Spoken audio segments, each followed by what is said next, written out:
Hola y bienvenidos al programa número 3 de Aprender Fotografía. Soy Fran Valverde de Studio Lightroom. Studio Lightroom es un espacio dedicado al alquiler de cámaras, objetivos de fotografía y además estudio de alquiler y demás servicios para el fotógrafo. En Studio Lightroom, además, en la web veréis lo que son todos los cursos y talleres de fotografía que podemos hacer. Os dejo, como siempre, los enlaces a todos nuestros servicios en las notas del programa. España Pera la Regula. Hola, ¿qué tal? Fotógrafo de moda y publicidad y formador con más de 120 talleres a sus espaldas y más de 1.500 alumnos. También os dejo todos los métodos de contacto y la web laregula.com en las notas del programa. Bueno, pues sin más, vamos a empezar el programa de hoy. Y os quería comentar que este programa lo vamos a dividir, o que este tema que tocaremos, que será el de la exposición en fotografía, lo dividiremos en 4 programas.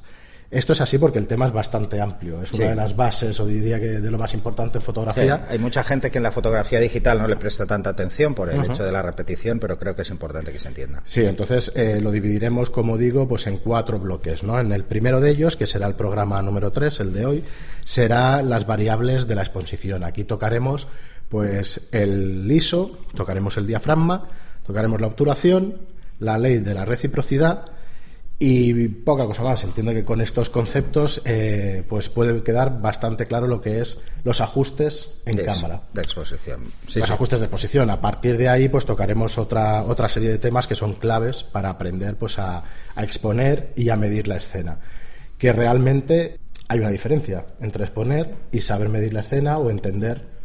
Sí, la diferencia fundamental para que la gente lo entienda es que exponer es poner los parámetros básicamente para captar una imagen. ¿Cómo los hacemos? Los hacemos tirando de la medición, pero la exposición y la medición son dos cosas totalmente diferentes. Una cosa es medir la escena y otra es exponer para la foto. Sí, es un poquito lo que yo quería dejar claro, ¿no? Desde el principio, que hay gente que se lía entre estos dos conceptos y en realidad pues no son lo mismo. No, simplemente son necesarios el uno del otro. Si no exponemos, no tenemos foto. Y si no medimos, exponer es un poco complicado. Sí, hay que hacerlo a ojo. Muy bien, pues entonces, pues en base a eso, pues empezaremos con el tema del ISO, que el ISO, si nunca he entendido mal, pues es la sensibilidad que tenemos directamente en el sensor. La sensibilidad que tiene el sensor a la hora de captar la luz de la escena. Exacto, eso es. Cuando trabajamos con químico, era la sensibilidad de la película a la luz. Y ahora es cuánta información le hacemos captar al fotodiodo. Sí, cuánto de sensible es. Exacto. O sea, lo hacemos más sensible o menos sensible a captar más cantidad de luz o menos cantidad de luz. La diferencia fundamental es que, bueno, al ser un sensor digital es mucho más lineal que lo que era cuando era químico. Que existían una serie de variaciones. Más lineal te refieres a más preciso. Más preciso. O sea, lo tenemos. Es mucho más fácil que nos encontremos algo que se dice en la ley de reciprocidad, pero que en químico existía un fallo en la ley de reciprocidad. Vale, sí, ahora lo comentaremos, lo de la ley de reciprocidad. Yo quería comentar a partir de aquí que, bueno, distintas cámaras o distintas marcas de cámaras, más bien, tienen distintos valores ISO nominales, ¿no? Nominales es la palabra con la que se conoce la capacidad del sensor en fábrica o el ajuste en fábrica para medir esa luz o... Bueno, cada fabricante establece un ISO de partida, por decirlo de alguna forma, que es el ISO inicial, por decirlo algo. Todo lo demás son multiplicaciones o divisiones de ese ISO. Vale, y este es el concepto, digamos, más importante. A partir de aquí diremos que un ISO normal sería empezar con un sensor a ISO 100. Eso depende del fabricante, como has dicho antes. O sea, por ejemplo, en cámaras de formato medio empiezan en 50, muchas. Sí, y en cámaras reflex pues nos podemos encontrar entre 100 y 200 ISO. En Sí. Canon la mayoría, todas las cámaras son 100 ISO y en Nikon hay algunas que son 200 ISO. Sí, yo recuerdo al principio la mítica marca Leica que eran 150. ¿Por qué? Sí. Pues bueno, porque el fabricante lo marca así. Cada uno y marca un más, poco ¿no? eso. No sé si seguirá siendo así en Leica digital, pero yo recuerdo los 160 como esa sensibilidad de partida, digamos, del sensor. Entonces, a partir de ahí, nosotros forzando el sensor o subiendo el ISO, conseguimos ISOs de 200, de 400, Exacto. de 800. Y entonces aquí viene un poquito la clave de cómo exponer o la clave. Lo que quiero decir es, cuando yo subo a 200 ISO, el sensor me capta el doble de luz. Eso ¿Es así? es el doble. Cuando subo a 400 me capta 4 veces más que los 100 y 2 veces más que los 200. Sí, además hay que hacer una diferenciación en cuanto al nivel de ruido, cuándo se produce y por qué se produce. Hay un tipo de ruido que se produce por sobrecalentamiento del sensor, en ese sentido, del fotodiodo, que es porque le hacemos captar muchísima luz y eso genera ruido. Sí, lo comentábamos en programas anteriores con la comparación entre compactas. Genera ruido, pero bueno, ese ruido es relativamente sencillo, porque es un ruido por sobrecalentamiento. Lo que está pasando es que aparecen unos puntos de colorines, son ese ruido de crominancia que es tan feo, que se nota mucho en las cámaras digital, pero por ejemplo si subes el ISO y pretendes pasar luego a blanco y negro, es mucho más parecido al que tenías en una cámara química. Bueno, pues esto es la sensibilidad ISO de un sensor. No sé, igual volvemos hacia este concepto. Sí, volveremos por el tema del ruido. Claro, en otros programas y además al explicar la ley de reciprocidad. ¿Vale? Entonces, el siguiente valor que podamos ajustar en cámara para tener una exposición correcta para tener una exposición correcta es el diafragma. ¿Vale? Entonces, el diafragma es un dispositivo que tenemos dentro del objetivo. Es un dispositivo mecánico que está en el objetivo. Y que lo que hace es dejar pasar más o menos luz, según lo tengamos más cerrado o más abierto. Cuanto más cerrado está, menos luz entra, y cuanto más abierto está, más luz entra. Eso suele haber una confusión para mucha gente, porque el número F más pequeñito no es más cerrado, es más abierto, y el número F más alto es más cerrado. Ahí mucha gente se confunde. Sí, una apertura 2.8 está más abierta que una 5.6. Vale, al final son fórmulas matemáticas. Entonces, bueno. Es la raíz cuadrada de 2. Vale. Es la coña, ¿sabes?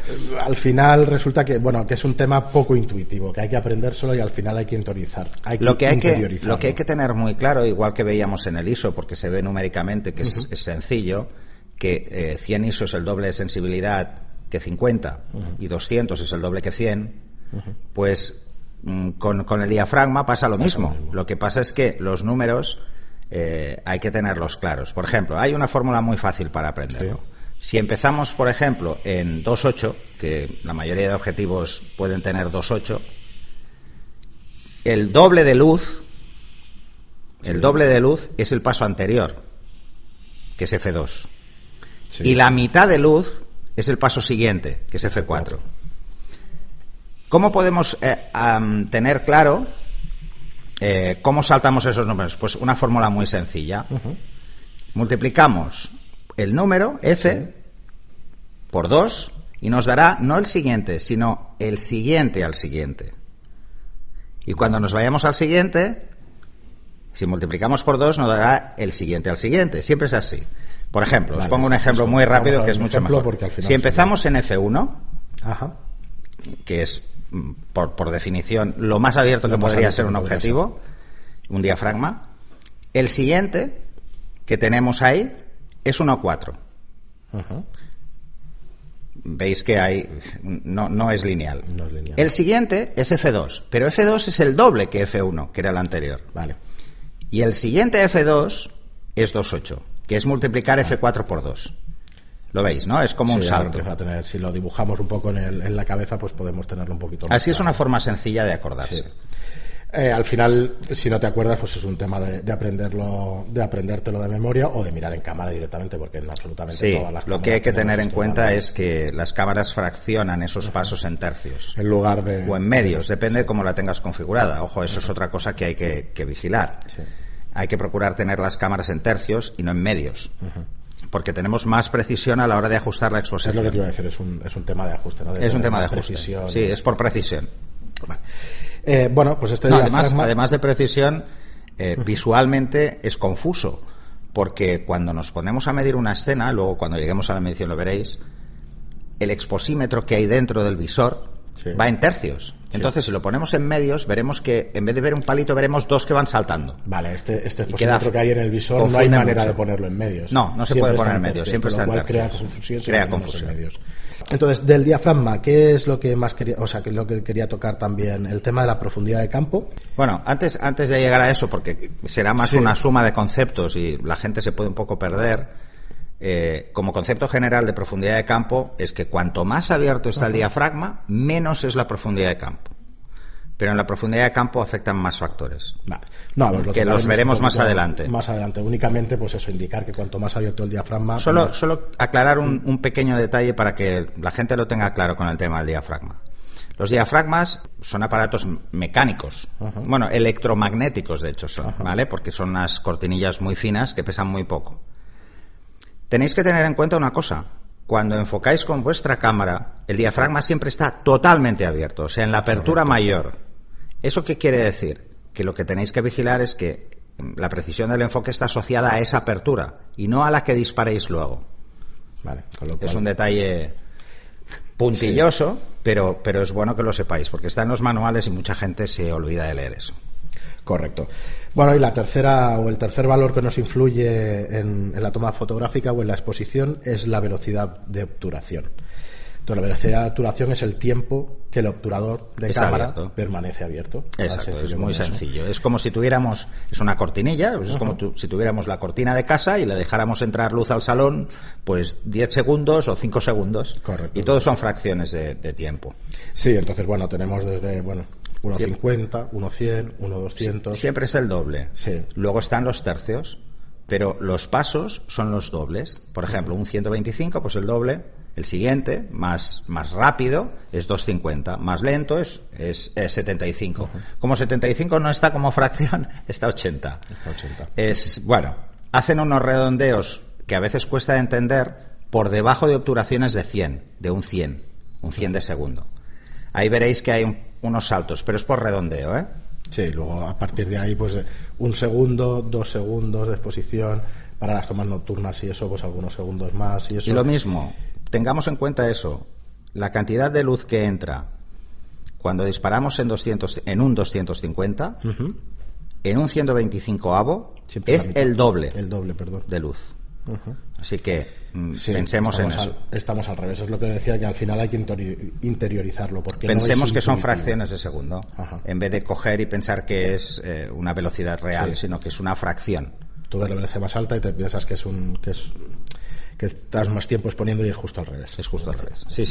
Al principio la gente se confunde, pero bueno, eso lo pillas muy rápido. Sigo confundido, pero bueno, al final lo interiorizas y al final los mandos en cámara es mucho más intuitivo que los números, digamos. Entonces, bueno, a partir de estas tres variables, con estas tres variables es con lo que jugamos a la hora de exponer una escena. ¿Vale? Entonces, y ahí es muy claro lo que comentabas antes, la ley de reciprocidad. Sí, que es lo que... Movamos el valor que movamos, podemos obtener la misma exposición cambiando los valores. O sea, por ejemplo, si disparamos con un ISO 100 y 5.6 y 1.100 de obturación, tenemos una exposición dada. En ISO 200, F8, 1.100, tenemos lo mismo. Quiere decir que si movemos dos valores, podemos tener la misma exposición, incluso si movemos tres valores. Y con eso es con lo que jugamos, pues para cuando tenemos escenas de menos luz. O cuando queremos jugar con la profundidad de campo. Efectivamente, cuando, por eso yo quería introducir... O cuando queremos, por ejemplo, capturar una escena que es más rápida o una escena más lenta, ¿vale? Pensar que la obturación lo que nos va a marcar es el movimiento del motivo al que le vamos a hacer una foto. Que aquí hay que diferenciar en la obturación entre la foto movida y la foto trepidada. La trepidación es lo que yo hago al disparar con la cámara. Cuando trabajo con obturaciones muy bajas, al darle al botón de disparo o al respirar, simplemente muevo la cámara. Esa fotografía veréis que está movida como en círculo. Eso es lo que es trepidación. Eso es una trepidación. Y luego una foto movida es que yo he puesto una obturación incorrecta para el movimiento del motivo. Por ejemplo, si una persona viene caminando hacia mí, la sensación de velocidad que tengo con respecto a la cámara es mayor. Pero si, por ejemplo, está caminando de lado, es menor. ¿Qué quiere decir? Que una persona, por ejemplo, si yo quiero hacer un retrato, yo sé que, por ejemplo, una persona a una obturación por debajo de 1,60 probablemente captaré el movimiento, cualquier movimiento por leve que haga. Pero si pongo una obturación mayor, ya me costará más. Congelaré ese movimiento. Y eso es importante. Es importante tener claro la diferencia entre una foto movida y una foto trepidada. Bueno, entonces, a partir de aquí, yo entiendo, cuando hay menos luz y eso, y nosotros queremos subir el ISO para poder ajustar la exposición a lo que yo quiero representar en la fotografía. Por ejemplo, pues una carrera con un atardecer, pues al final tengo que tener una velocidad muy alta, ¿vale? Para congelarlo, o si mi intención es congelarlo, he de subir el ISO para que pueda jugar con esa velocidad. Sí, subir el ISO y abrir el diafragma. ¿Vale? Entonces, si lo que quiero es que quede todo el plano enfocado, pues tendré que subir más aún el ISO para mantener el diafragma. Bueno, eso dependerá también de la distancia, porque luego lo veremos. La profundidad de campo depende mucho de la distancia al motivo. Vale. Por ejemplo, en una carrera de Fórmula 1 que los coches pasan muy lejos y quiero congelarlos, aunque yo no lo recomiendo porque la foto es bastante fea, es mucho mejor hacer lo que se llama un panning, que ya hablaremos, que es un barrido. Lo ideal, si quiero congelarlo, porque quiero congelarlo, en ese caso es abrir todo lo que pueda, porque el coche pasa lejos y la profundidad de campo no la voy a notar. Sí, te entiendo. Bueno, pues en este primer programa lo que queríamos es tocar estos 3 conceptos y un poco la ley de reciprocidad que hemos comentado ahora, pero esta ley de reciprocidad decíamos que en película fallaba. Sí, hay un concepto que se le llama fallo de la ley de reciprocidad, que es que a partir de un ISO muy alto o una obturación muy alta no se cumple la regla del doble. Quiere decir que un ISO en película, un ISO 3200 de película, que era rarísimo, sí, era muy complicado, no es el doble que un ISO 1600. Es un poco menos del doble o un poco más del doble. Y que además en los ISOs tenéis que vigilar, por ejemplo, en película habían pequeñas diferencias entre los fabricantes. Aunque te vendieran un ISO 100, igual era un 95 y el otro era un 110. Y eso pasaba. Pues en las cámaras también pasa.